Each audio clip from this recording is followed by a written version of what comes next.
So welcome all. This is the third part of the protein electrophoresis. And today we'll actually go more on the hands-on training kind of. Do a step-by-step process and what are the part you need to take care of. Particularly, this will help you to do the electrophoresis, particularly gel serum protein electrophoresis manually by your own. So the idea is this is mostly for the technologists and particularly the MD postgraduate trainees who need to do sometimes the manual testing of electrophoresis.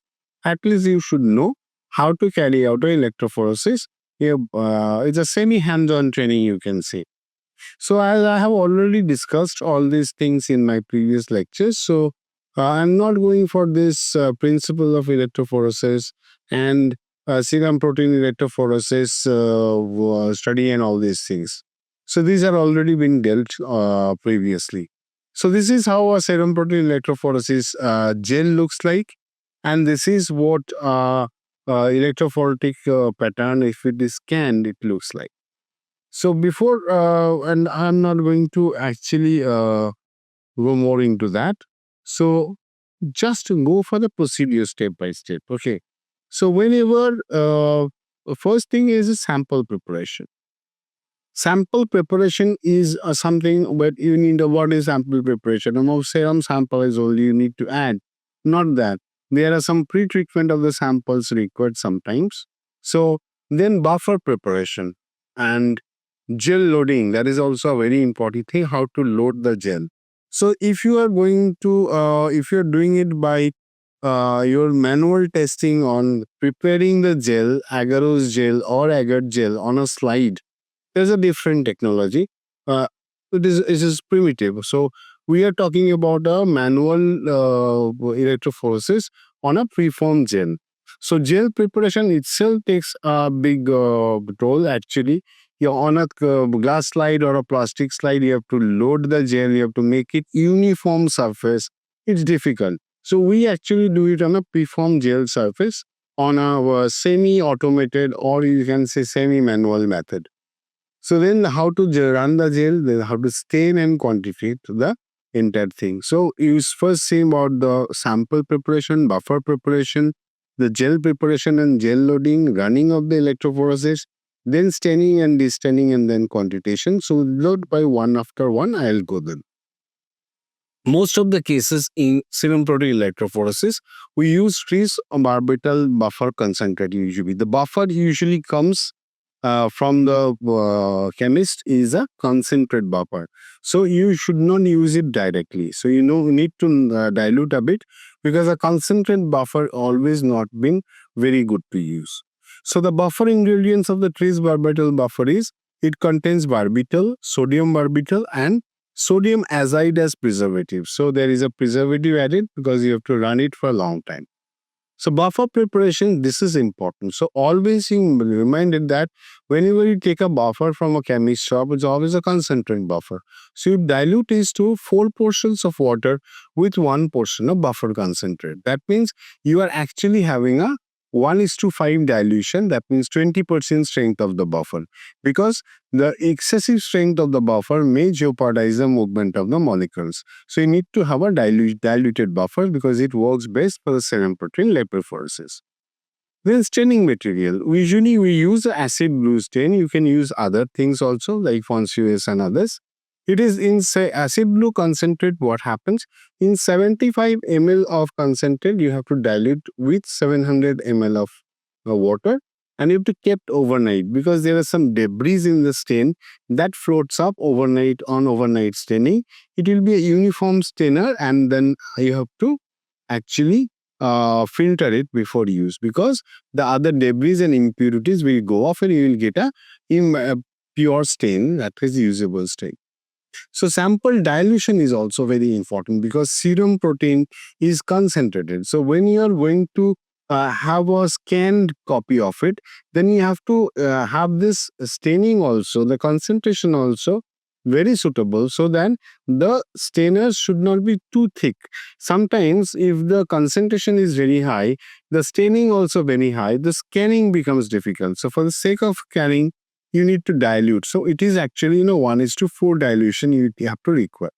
That is one part of serum with 3 part of working buffer, not water, working buffer, because that will help the serum protein also to get a properly buffer orientation with the buffers.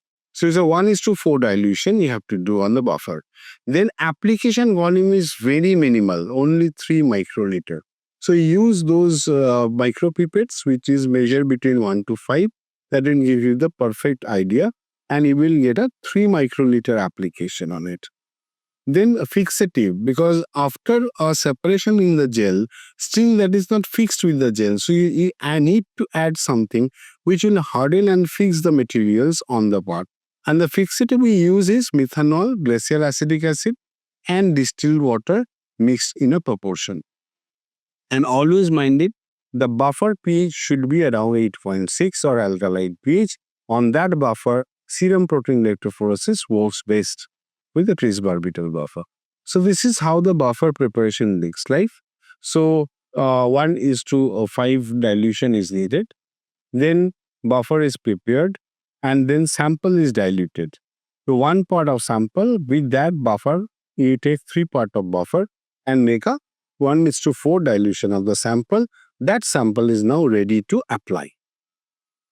This is how agarose gel looks like. It comes in a preformed pack and is a totally moist one, plastic on which the uniform buffer is loaded. So open it in a very gently, so that it should not disturb your buffer, because if you be very hasty, if the buffer gets an imprint, and that's all gone. Because if the surface is not uniform, the movements of the proteins are also will not be uniform, and will actually jeopardize the entire thing. So now when you put it, hand it, be very careful that your hand impression or pressure should not imprint on the buffer, because in long run it will actually, those imprints or those bumpy areas in the buffer will hamper a smooth movement of the protein. So you be very careful not to touch the middle section of the buffer, hold on the corner sections. So therefore, now this is an application type. So before application in the buffer, you use an applicator. What is an applicator? Which you see the red one which there is small slits are there.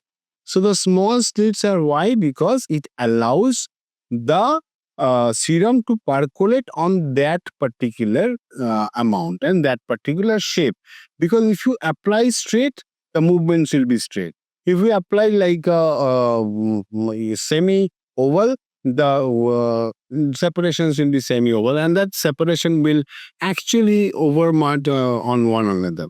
So the best application is a straight punching application. So sometimes you will see in homemade or in lab made gel, you apply with a very small calipers, and just put it with a sharp knife. But here we have an applicator. So the applicator has a small single slits. So it allows the serum to percolate like this slit. Now, after that, what you need? You need a slight amount of blotting paper that will soak the excess portion of the application of the serum. When the excess portion is applied, now it a very fine streak-like application will appear on the gel. Once it is applied, now you have to place it in a already buffer-filled place. That is already these two other fields. This is buffer field. And be very careful that the last end of the gel should touch the buffer. Otherwise, what happens? Otherwise, the entire circuit remains incomplete. So the electric current will not flow at all. So therefore, you have to take care that once this buffer touches the buffer in the trough, so then the circle becomes complete, and then you put it in the power pack, give the time period, maybe 40 minutes, maybe 30 minutes, depending on what you are using. Usually we use that particular milliampere and particular time period, And after running of that, you have to wait till the thing is running.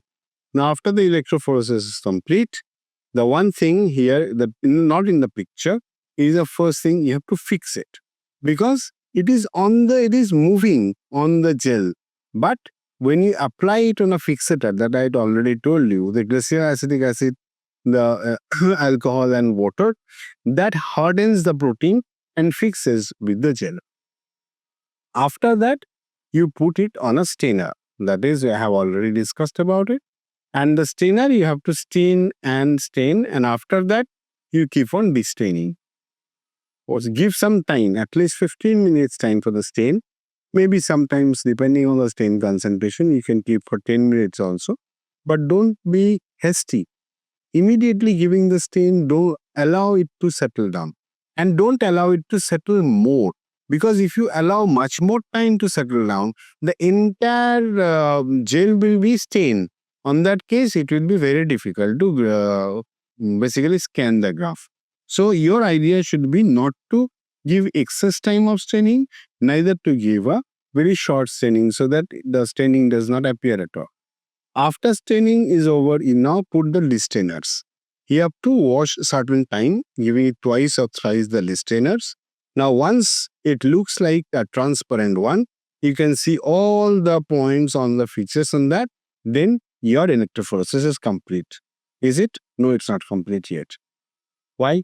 Because still it is in a very gel-like pattern, the soft gel-like pattern. So until and unless it is totally fixed and dried on the plastic body, it is not possible to go for a staining, because once you give it for the staining, it will make a messy thing, because it's already, still now it's a semi-solid material. What you need to do? You have to put it in a 60 degrees centigrade. What a move. So, hot air oven. So, 60 degrees centigrade, you keep in hot air oven, and therefore, it will allow evaporation of water from the gel, and gel will totally fix with the plastic side, the slide. So, now this one is not, you cannot actually do any change. It is a fixed total of the slide, perfectly ready for a scanning. Now you put it in under the scanner and get a scanned copy like this. So if you this is what you can look at it. This is how a electrophoresis looks like. So this is the first. This is initially you can see that this is what a scanning looks like. This is the point of application. You should know what is the point of application. So the point of application, and this is moving forward. So the highest electronegative point is albumin, which moves forward first, followed by alpha 1, alpha 2, beta 1, beta 2, and then all the gamma. All the gamma that actually appears. So when you scan, the scanning sequence is just the reverse. The first to appear is the longest one to move. So this is how you can also scan in the opposite side, but it is the type of scanner we use, it depends on that. So the fastest to move is the albumin, followed by the slight alpha, then alpha 2, then beta, and then the gamma. So these are the separations will happen usually, and depending on concentrations, these molecules can actually be properly scanned. This is a case study, the first case study, where you will find more or less a normal case. No much difference. You will find the proper albumin. Alpha 1 is there, very mild, alpha 2 slightly high, and this beta and beta 1 and beta 2 usually not separable in serum gel electrophoresis. In capillary electrophoresis, they are very pretty separable. But this is the rest of the entire part is gamma. And since they are polygammopathy, or means that the gamma has 5 segments, IgA, IgD, IgG, Ig, and IgM, and they come in sequence with the alpha delta like that. First to appear in this first in this part is the Ig alpha 5, then IgD, then Ig epsilon or G, then gamma, and then last is the heaviest one, and least movement is done in case of IgM. So in general cases, you will not find any much difference in these two. Now, This is what you can be. This is very, very important. This one, look at it. The others are almost very negligible, alpha 1, alpha 2 and all. The albumin is also very low. Albumin is also very low, and there is a AG ratio reversal, and the entire globulin is a sharp band-like feature. So that means it is a monoclonal band. That means it is coming out from any of the clones, maybe IgM, maybe IgG, maybe IgA. Some of the clone has a monoclonal proliferation, which happens particularly in case of multiple myeloma, and we call this as M band. So this is a clinical feature, established feature to diagnose a patient of multiple myeloma, because there is a AG ratio reversal and a single monoclonal rise. You call it a M band, or it may call it a monoclonal band. So therefore, the reporting is a M band present in gamma region. So you may further differentiate with the further steps. I am just doing the very basic steps. So I am not going onto that. But this study is a multiple myeloma. This is what you look at it. See very carefully. This case having an alpha, as alpha 2 is slightly raised, but you will find a very sharp band over here. Not as big as that, but a sharp band is there in the gamma region. So this is also a monoclonal band.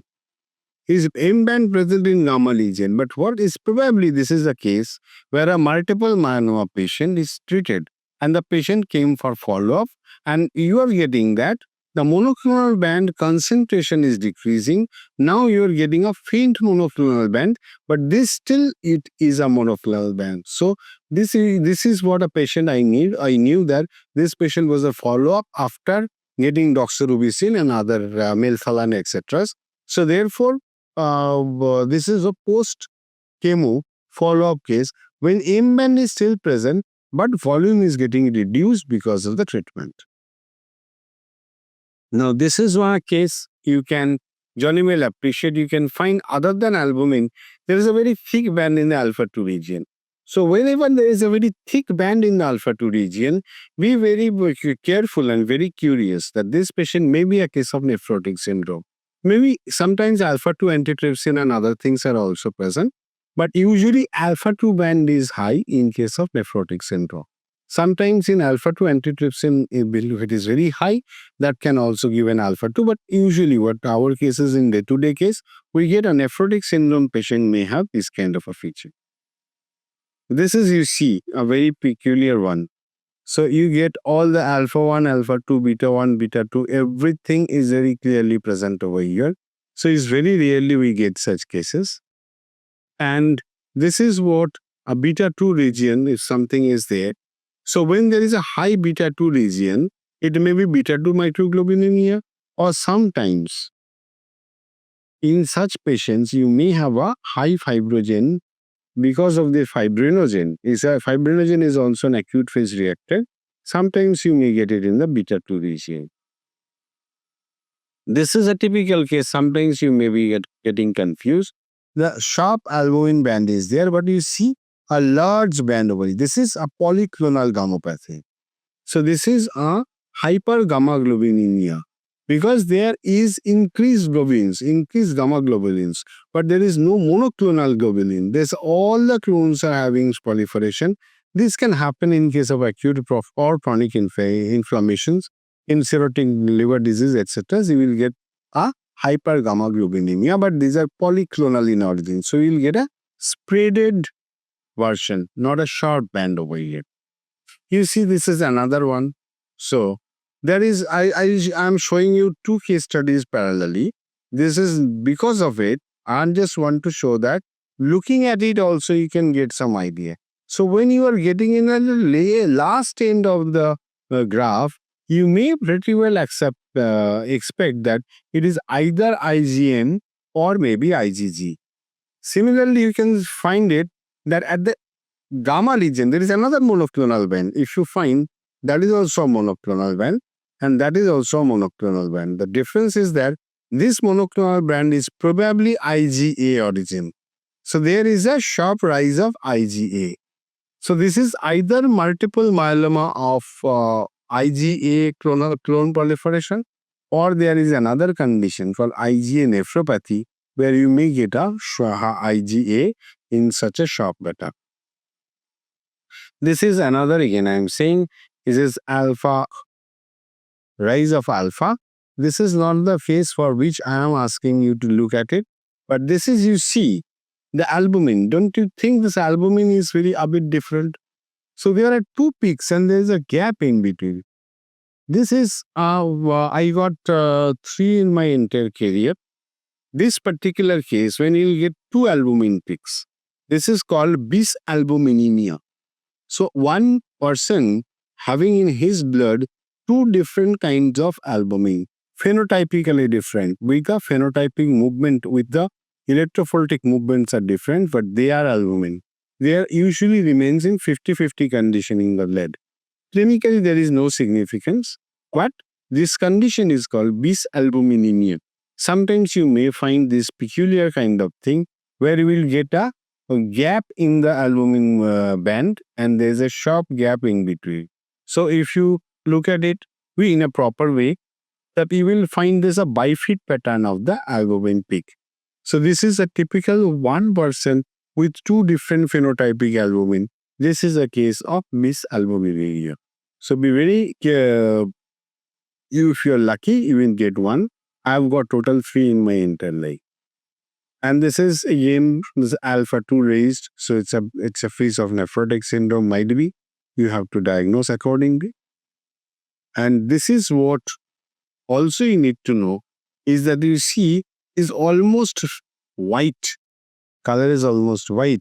So there means this person does not have gamma globulin at all. So this can happen. What this kind of thing suggests? So from electrophoresis only, you can get an idea of it. What does it suggest? It is suggestive of nothing of the agglomaglobulinemia or immunodeficiency states. This can occur in HIV and other immunodeficient states where you may not get any gamma globulins. So this is in a nutshell of a practical and case studies of electrophoresis. Hope that will help you to actually learn and also to go for a hands-on training by yourself. And if you like and subscribe, it will be a moral boost for us. Kindly give a like and subscription if possible, and that will obviously help our that will boost morally for our development. Thank you.